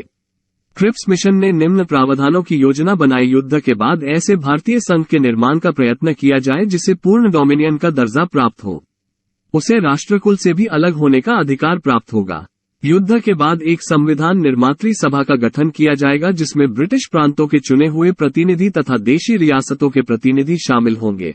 कांग्रेस के साथ साथ मुस्लिम लीग, हिंदू महासभा, सिख व दलित जातियों ने भी क्रिप्स प्रस्ताव का विरोध किया। अतः विकल्प सी सही है।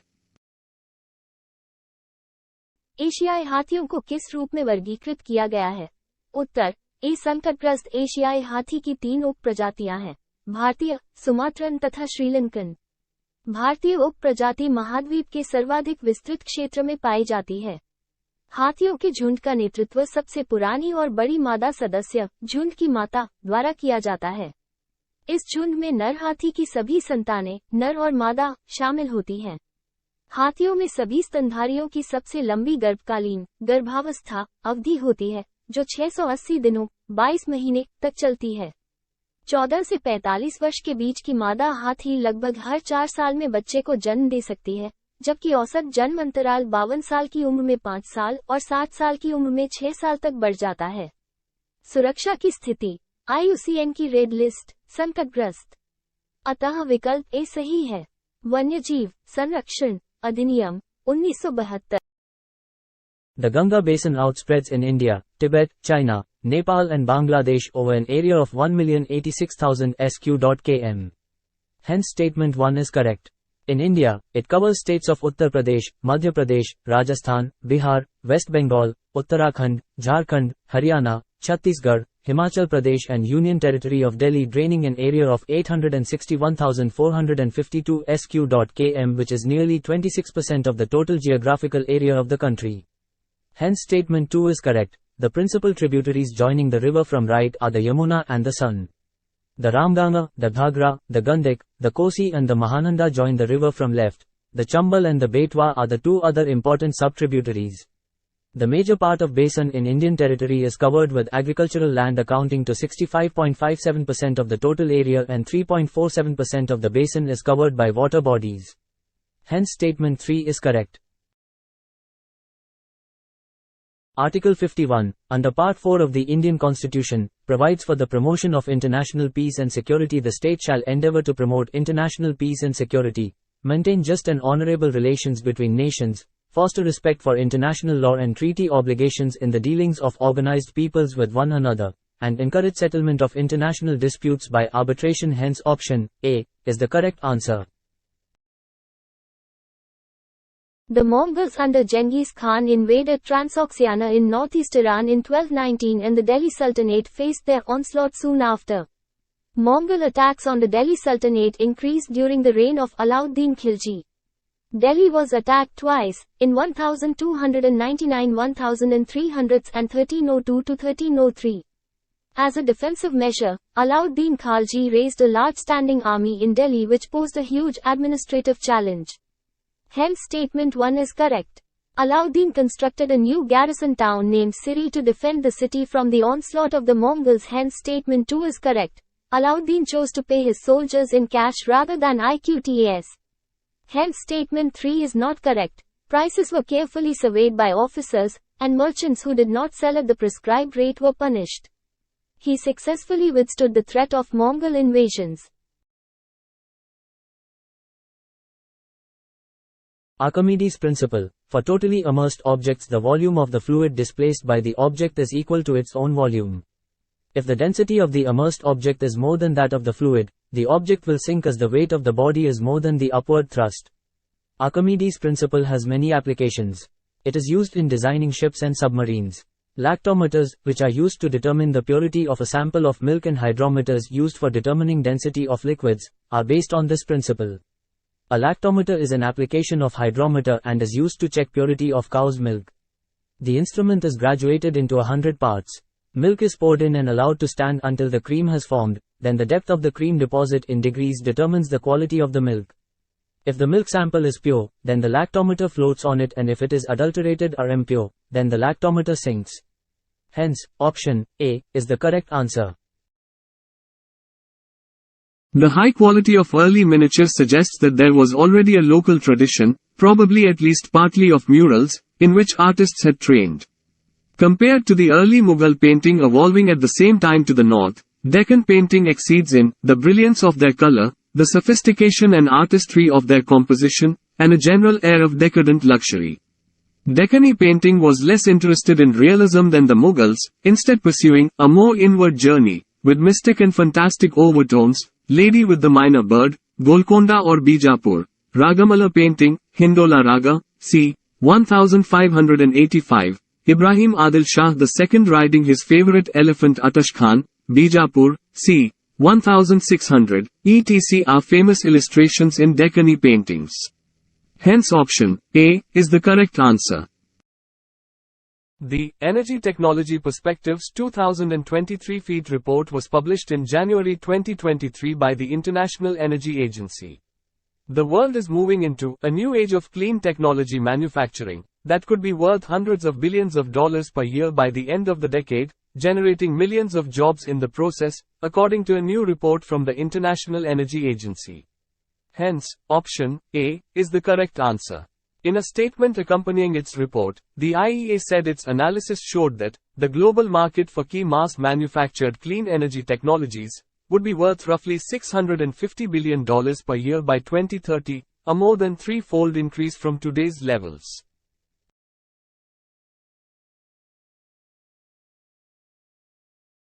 अगस्त प्रस्ताव में निम्नलिखित में से क्या प्रस्तावित था? उत्तर ए केवल 1 और 2 अगस्त प्रस्ताव 1940 के प्रावधान। भारत को डोमिनियन का दर्जा दिया जाए। अतः कथन एक सही है। वॉइसराय की कार्यकारी परिषद का विस्तार किया जाए जिसमें भारतीय जो प्रमुख राजनीतिक दलों से संबंधित हो, बहुमत में हो। युद्ध की समाप्ति के बाद एक संविधान सभा का गठन किया जाए जिसमें भारतीय संविधान के संबंध में निर्णय ले सके। अतः कथन 2 सही है। अल्पसंख्यकों की सहमति के बिना भविष्य में कोई भी संविधान नहीं अपनाया जाए।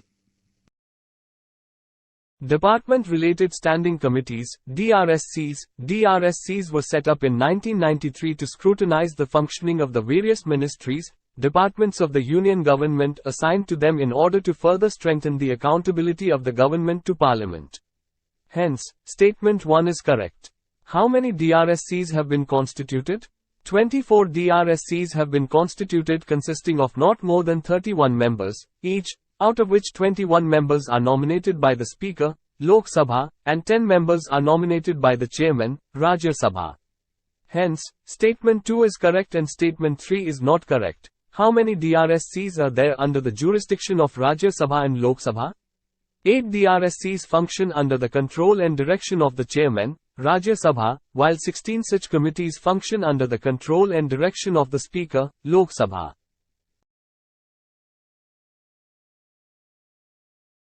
Of dollars in Forex market. This led to an increase in the supply of dollars in the forex market. Exemption from cash reserve ratio, CRR, and statutory liquidity ratio, SLR, on incremental FCNR, B, and NRE term deposits. Banks are required to include all foreign currency non-resident, bank, FCNR, B, and non-resident, external, rupee, NRE, deposit liabilities to calculate the net demand and time liabilities, NDTL, for maintenance of statutory requirements such as CRR and SLR. Exempting banks from maintaining CRR and SLR for incremental FCNR, B, and NRE deposits will attract an inflow of foreign funds into these accounts.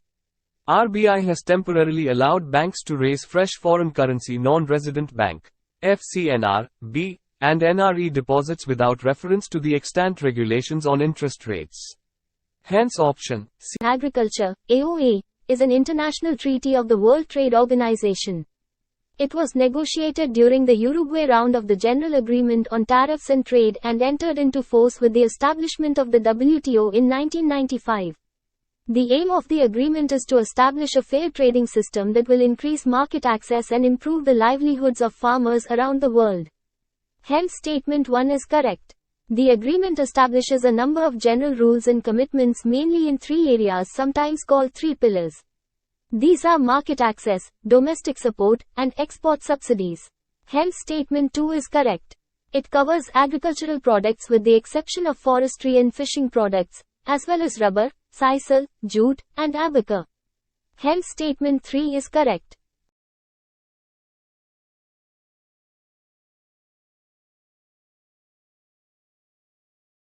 निम्नलिखित कथनों पर विचार कीजिए। उत्तर, B न तो एक और नहीं दो झारखंड, महाराष्ट्र, मध्य प्रदेश, छत्तीसगढ़, पश्चिमी ओडिशा, पूर्वी गुजरात और उत्तरी तमिलनाडु और केरल आदि राज्यों, क्षेत्रों में निवास करने वाले कई आदिवासी समूहों में सिकल सेल रोग, सिकल सेल डिजीज SCD, के मामले बड़ी संख्या में देखे जाते हैं। यह एक वंशानुगत रक्त रोग है जो अफ्रीकी, अरब और भारतीय मूल के लोगों में सबसे आम है। अतः कथन एक सही नहीं है। भारत ने वर्ष 2021 में सिकल सेल अनीमिया को ठीक करने के लिए clustered regular interspaced short palindromic repeat CRISPR विकसित करने के लिए 5 वर्षीय परियोजना को मंजूरी प्रदान की। यह विकारों का एक समूह है जो हीमोग्लोबिन को प्रभावित करता है। लाल रक्त कोशिकाएं पूरे शरीर में कोशिकाओं को ऑक्सीजन पहुंचाने का कार्य करती हैं। अतः कथन 2 सही नहीं है। India, RBI, Deputy Governor said that there is a need to develop robust benchmarks for the development of financial markets while delivering a speech at a seminar organized by Financial Benchmarks India Private Limited, FBIL, in Mumbai. Reserve Bank of India set up a committee on financial benchmarks in June 2013 to review the existing systems governing major financial benchmarks in India. The committee headed by Sri Vijaya Bhaskar, the then Executive Director, Reserve Bank of India made wide-ranging recommendations to reform the benchmark administration in India. Hence statement 2 is correct. It was suggested that these associations may jointly or independently form a separate entity to administer the benchmarks. This is the first major step for formation of Financial Benchmark India Private Limited, FBIL, as an independent benchmark administrator for interest rates and foreign exchange. Hence statement 1 is correct. Its aim is to develop and administer benchmarks relating to money market. निम्नलिखित में से कौन सा देश अभ्यास Kakadu की मेजबानी करता है? उत्तर, बी ऑस्ट्रेलिया। रॉयल ऑस्ट्रेलियाई नौसेना द्वारा आयोजित एक बहुराष्ट्रीय नौसैनिक अभ्यास काकाडू में भाग लेने के लिए भारत के इन सतपुड़ा और P-8I समुद्री गश्ती विमान ऑस्ट्रेलिया के डार्विन पहुंच गए हैं। अभ्यास काकाडू एक संयुक्त सक्षम द्विवार्षिक अभ्यास है जो रॉयल ऑस्ट्रेलियाई नौसेना द्वारा आयोजित किया जाता है तथा ये रॉयल ऑस्ट्रेलियाई वायुसेना द्वारा समर्थित है। काकाडू नौसेना का प्रमुख समुद्री अभ्यास है जो समुद्री और हवाई क्षेत्रों में राष्ट्रों के बीच अंतर संचालन क्षमता विकसित करने के साथ ही समुद्री सुरक्षा एवं निगरानी के लिए प्रशिक्षण के अवसर प्रदान करता है। इसकी शुरुआत वर्ष 1993 में हुई थी। अतः विकल्प बी सही है। The Commonwealth of Nations is a group of 56 countries comprised mostly of former British colonies. While members of the Commonwealth are predominantly located in Africa, the Americas, Asia, and the Pacific, with many of them emerging economies, the 3 European members of the group are Cyprus, Malta, and the UK. The developed nations of the Commonwealth are Australia, Canada, and New Zealand. The latest two countries to join the Commonwealth were Gabon and Togo in 2022. At the Commonwealth Heads of Government meeting in Kigali, Rwanda, on the 25th of June 2022, Gabon and Togo became the 55th and 56th members. Hence, statement 2 is correct. India is a member of the Commonwealth, but it has an elected head of state, and the British monarch is neither de facto nor the de jure head of the state of India. Hence, statement 1 is not correct. The 5 permanent UNSC The coffee plant thrives well in the warm climate. It requires an optimum temperature range of 21 to 26 degrees Celsius. The winter temperature should not go below 10 degrees Celsius. It requires a high rainfall within the range of 125 to 150 centimeters. In the hot rainy season, the plants grow rapidly, and the dry winter seasons favor ripening and harvesting. It is a shade-loving plant and requires well-drained fertile soil rich in plant nutrient as iron and potash. It can grow on hill slopes and highlands at an altitude of about 1,800 to 2,500 feet.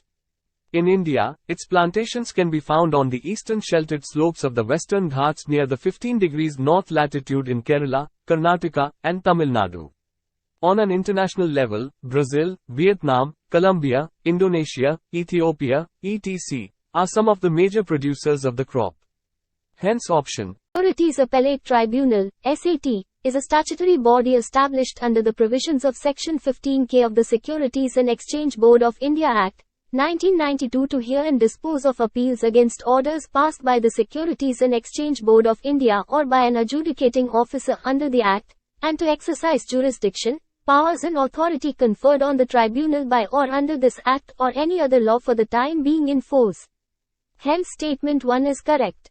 SAT hears and disposes of appeals against orders passed by the Insurance Regulatory Development Authority of India, IRDAI, under the Insurance Act, 1938, the General Insurance Business, Nationalization, Act, 1972 and the Insurance Regulatory and Development Authority Act, 1999 and the rules and regulations framed thereunder. Hence statement 2 is correct. Recent context, CERVAVAC, India's first indigenously developed vaccine to prevent cervical cancer, has been developed by the Pune-based Serum Institute of India, SII. Cervical cancer, the second most common cancer in females after breast cancer, is a major threat faced by women in India. Cervical cancer is associated with human papillomavirus, HPV, infection, as the HPV virus is found in more than 90% of cervical cancers. The indigenous HPV vaccine, called CERVAVAC, developed by SII is a quadrivalent human papillomavirus, QHPV, vaccine for the prevention of cervical cancer. CERVAVAC is likely to be rolled out by mid-2023. Besides widespread vaccination, the World Health Organization, WHO, has set up 90 targets for cervical cancer elimination by 2030, which include getting 90% of girls fully vaccinated with the HPV vaccine by age 15 and screening 70% of women with a high-performance test by age. Impact of rising US bond yields on the Indian economy, decreased flow of investment, the prospects of comparative improvements in the US capital markets lead to foreign portfolio investors, FPIs, withdrawing from the Indian capital markets. FPIs have been net sellers in India, with net withdrawals of $21.86 billion in 2022 so far. Higher bond yields reduce the attractiveness of Indian equity markets as against fixed income securities. Depreciation of the rupee. The net outflow of dollars has led to the rupee depreciating to 81.962 rupees against the dollar on the 4th of November from 74 rupees and 37 paise on the 3rd of January. Weakening export markets, which have widened the trade deficit and reduced dollar inflow, has worsened the situation for the rupee. Increase in inflation. Rupee depreciation has also led to landed costs of crucial imports rising and leading to cost-push inflation in the country, driving up domestic borrowing costs. If bond yields in the US push up yields in a laboratory, and Oak Ridge National Laboratory published a new study revealing the highest toughness ever recorded of any material while investigating a metallic alloy made of chromium, cobalt, and nickel, called zircony. Hence statement 1 is correct. Zircony is a subset of a class of metals called high entropy alloys, HEAs, which are made of an equal mix of each constituent element. Not only is the metal extremely ductile, but its strength and ductility improve as it gets colder. This runs counter to most other materials in existence. The toughness of this material near liquid helium temperatures is as high as 500 megapascals square root meters. In the same units, the toughness of a piece of silicon is 1, the aluminum airframe in passenger airplanes is about 35, and the toughness of some of the best steels is around 100. Hence statement 2 is correct. Zirconia and other HEAs show good fracture properties at very low temperatures and have important applications in fields such as space exploration, the development of LNG cryogenic carriers. Deputy Speaker is also elected by the Lok Sabha itself from amongst its members. He is elected after the election of the Speaker has taken place. As per the rules of procedure and conduct of business in Lok Sabha, the date of election of the Deputy Speaker is fixed by the Speaker. The Deputy Speaker performs the duties of the Speaker's office when it is vacant. He also acts as the Speaker when the latter is absent from the sitting of the House. In both cases, he assumes all the powers of the Speaker. He also presides over the joint sitting of both Houses of Parliament, in case the Speaker is absent from such a sitting. It should be noted here that the Deputy Speaker is not subordinate to the Speaker. He is directly responsible to the House. Hence statement 1 is not correct. The Deputy Speaker is entitled to a regular salary and allowance fixed by Parliament and charged upon the Consolidated Fund of India. Hence statement 2 is correct. The Speaker and the Deputy Speaker, while assuming their offices, do not make and subscribe to any separate oath or affirmation. Elephants are the largest existing land animals. 3 living species are currently recognized: the African bush elephant, the African forest elephant, and the Asian elephant. African elephants have much larger ears, shaped a little like the continent of Africa. Asian elephants' ears are smaller, and more semicircular. The African elephants are larger than Asian elephants, with bulls growing up to 4 meters tall.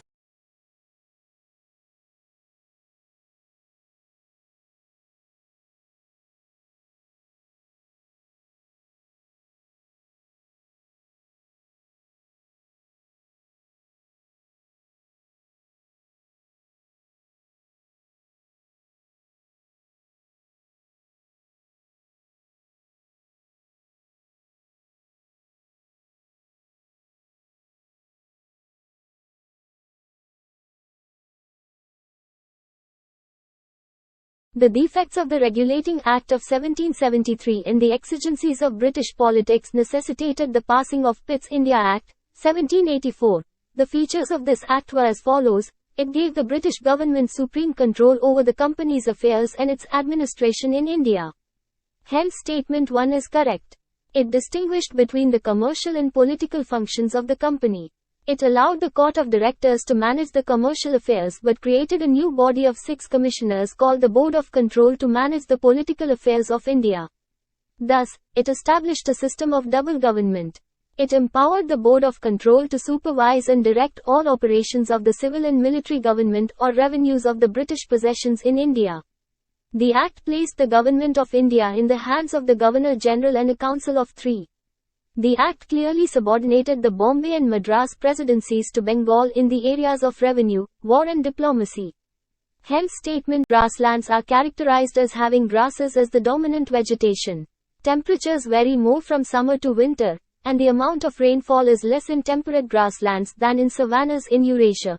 They are called the steppes, and stretch eastwards from the shores of the Black Sea to the foothills of the Altai Mountains. Hence pair 1 is not correctly matched. They are known as pustas in Hungary and surrounding regions in Australia. Temperate grasslands are known as downs and are located in the Murray-Darling Basin. Hence pair 4 is correctly matched. Velds are the temperate grasslands in southern Africa, especially South Africa, located on the plateau which is on the leeward side of Drakensberg Mountains and not in Europe. Hence pair 3 is not correctly matched. Pampas is the temperate grassland of South America located in parts of Argentina and Uruguay. Hence pair 2 is not correctly matched.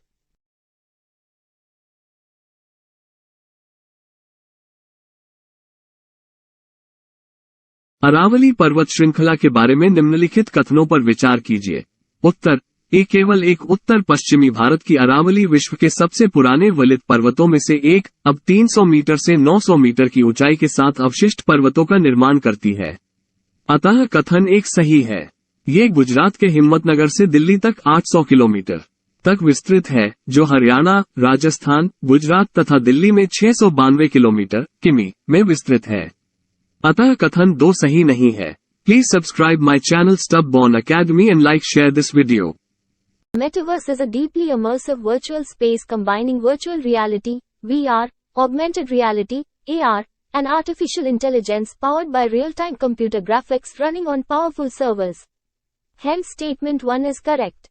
Essentially, it is a world of endless, interconnected virtual communities where people can work, meet, play, and socialize, using virtual reality headsets, augmented reality glasses, smartphone apps, or other devices.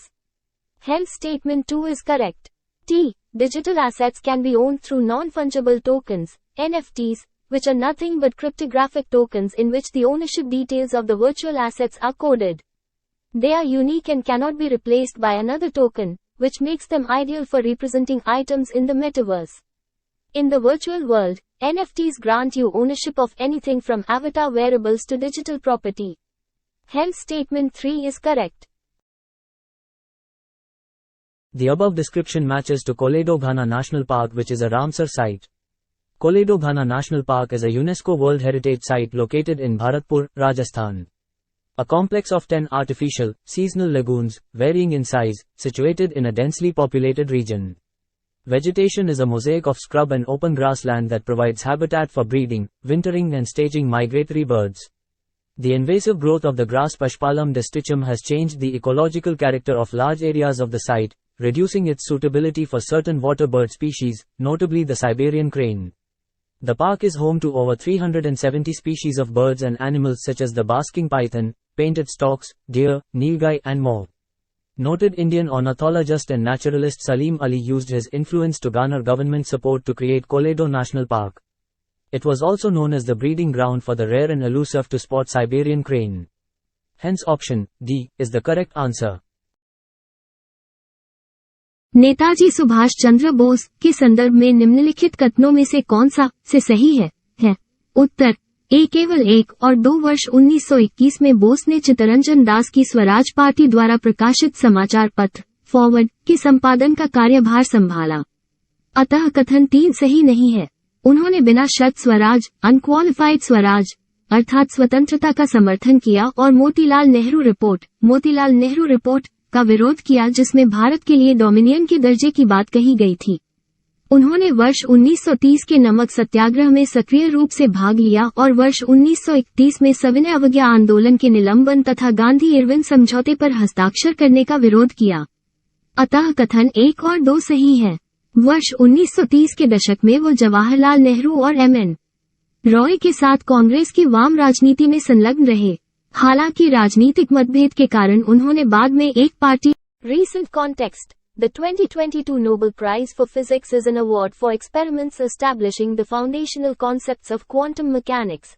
Quantum physics describes reality at the subatomic scale, where the objects are particles like electrons. In this realm, one cannot pinpoint the location of an electron. One can only know that it will be present in a given volume of space, with a probability attached to each point in the volume. Hence statement 1 is correct. At the heart of quantum physics is the concept of quantum entanglement. Quantum entanglement is a phenomenon by which a pair of particles, say photons, is allowed to exist in a shared state where they have complementary properties, such that by measuring the properties of one particle, you automatically know the properties of the other particle. This is true however far apart the two particles are, provided the entanglement is not broken. Hence statement 2 is correct. Electronic devices use transistors that apply. The UN Decade on Ecosystem Restoration aims to prevent, halt and reverse the degradation of ecosystems on every continent and in every ocean. It can help to end poverty, combat climate change and prevent a mass extinction. It is coordinated by the UN Environment Programme, UNEP, and the UN Food and Agriculture Organization, FAO. Hence statement 1 is correct. The government-led Namami Gange initiative was selected as one of the 10 flagship projects of the UN Decade on Ecosystem Restoration. Hence statement 2 is correct. The other inaugural world restoration flagships include the Trinational Atlantic Forest Pact, which aims to protect and restore the forest in Brazil, Paraguay and Argentina. Abu Dhabi Marine Restoration Project, which is safeguarding the world's second largest dugong population in Abu Dhabi. The Great Green Wall for Restoration and Peace initiative to restore savannas, grasslands and farmlands across Africa. Multi-country mountain initiative. Tappa, Punjab. Hence pair 1 is correctly matched. Tappa is a form of semi-classical vocal music inspired by the folk songs of camel riders in the Punjab area. Temen 3 is correct. Sana Lamok, Manipur. Hence pair 2 is correctly matched. Sana Lamok is sung at the time of coronation ceremony by the Maba, priest. It may also be sung to welcome the king. It is sung to evoke the spirit of Pakhanba, the presiding deity. There is a belief that this song is potent with magical powers. Villu Pattu, bow song. It is an ancient art form performed across the states of Tamil Nadu and Kerala. Hence pair 3 is correctly matched. Villu Pattu is a popular folk music of Tamil Nadu. The lead singer also plays the role of the main performer. He also handles the dominating instrument, which is bow-shaped. The songs revolve around theological themes and the conquest of good over evil is emphasized. Khan scheme was launched in 2021 to provide high-quality and safe child-friendly services in public health facilities and contribute to preventable newborn child mortality and morbidity.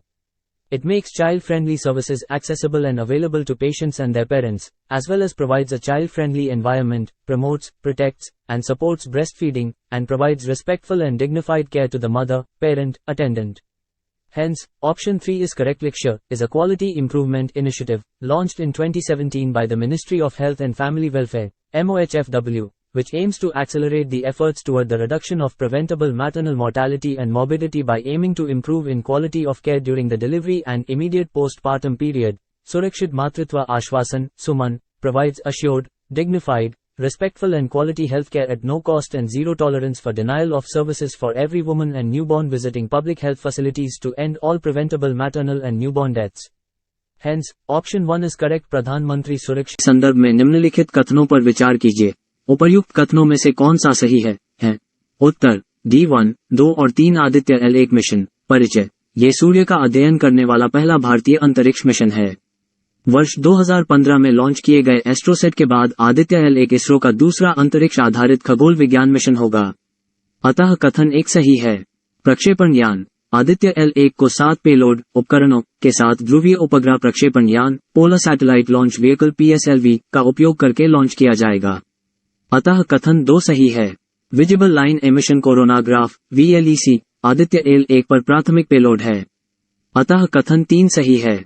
उद्देश्य Aditya L1 सूर्य के corona, सूर्य के प्रकाश मंडल, chromosphere, सौर उत्सर्जन, सौर तूफानों और सौर प्रज्वाल, solar flare तथा कोरोनल मास इजेक्शन CME का अध्ययन करेगा और पूरे समय सूर्य की इमेजिंग करेगा। यह मिशन इसरो द्वारा L1 कक्षा में लॉन्च किया जाएगा जो Interpol connects member countries via a communication system called I-24/7.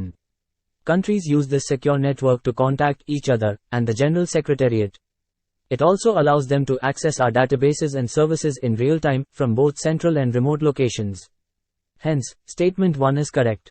Interpol works in vast areas including crime, counterfeit currency, terrorism, cybercrime, human trafficking, war crimes, and corruption among others. It supports the countries in the investigation of these crimes. Interpol is not a police force.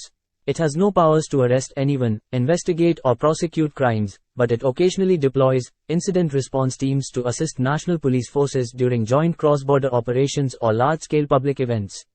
Hence, statement 2 is not correct. Each of our member countries hosts an Interpol National Central Bureau, NCB. This connects their national law enforcement with other countries and with the General Secretariat via our secure global police communication. These guidelines are applicable to digital lending extended by all commercial banks, hence statement 1 is correct. Primary, urban, cooperative banks, state cooperative banks, district central cooperative banks, and non-banking financial companies, including housing finance companies, under the new norms, an automatic increase in credit limit without explicit consent of borrower is prohibited. RES shall provide a key fact statement, KFS, to the borrower before the execution of the contract of all digital products. Hence statement 2 is not correct. Collection of data by the digital lending apps, DLAs, must be need-based and with prior and explicit consent of the borrower having audit trail. RES shall ensure that LSPs, DLAs engaged by them do not store personal information of borrowers except some basic minimal data. No biometric data is stored, collected in the systems associated with the DLAs. All data is stored only in servers located within India. Hence statement 3 is correct. Hence, death is the end of humans, and pleasure is the ultimate object in life. Charvaka recognizes no existence other than this material world. Charvakas do not recognize God, soul, or heaven because they cannot be perceived. The Charvakas do not recognize ether as one of the 5 elements, earth, water, fire, air, and ether, because it is not perceived. According to them, the entire cosmos is made up of 4 elements. Hence statement 1 is correct. Some scholars believe that the Charvaka school of philosophy is said to have been founded by Brihaspati. The Vedas and the Brihadaranyaka Upanishad both mention it. As a result, it is thought to be the first in the development of philosophical knowledge. Hence statement 2 is correct. It claims that knowledge is the result of a 4-element combination that leaves no trace after death. The materialistic philosophy is the subject of Charvaka philosophy. It's also known as Lokayata philosophy, which means people's philosophy. Kheda Satyagraha of 1918 is known to be the first non-cooperation movement led by Mahatma Gandhi. The peasant patidar community of Kheda, Gujarat, who refused to agree to a 23% tax hike imposed on them despite a disastrous crop failure and outbreak of plague and cholera. Hence, statement 1 is correct. With the help Indulal Yagnik, Shankarlal Banker, and Mahadev Desai, among others, travelled across the countryside raising awareness about farmers' rights, Mahatma Gandhi, Sardar Vallabhbhai Patel became a follower of Gandhiji. The Champaran episode happened before the Kheda Satyagraha. After the successful satyagraha conducted at Champaran in Bihar, Gandhi organized the movement to support peasants who were unable to pay the revenue because of famine and plague epidemic. Hence, statement 3 is not correct. Mahatma Gandhi, Rajkishore Prasad, Rajendra Prasad, Anugrah Narayan Sinha, Ramnaviyamai Prasad, Maza-ul Haq and others including J.B. Kripalani and Babu Gaya Prasad Singh were associated with Champaran Satyagraha. Hence, statement 2 is not correct.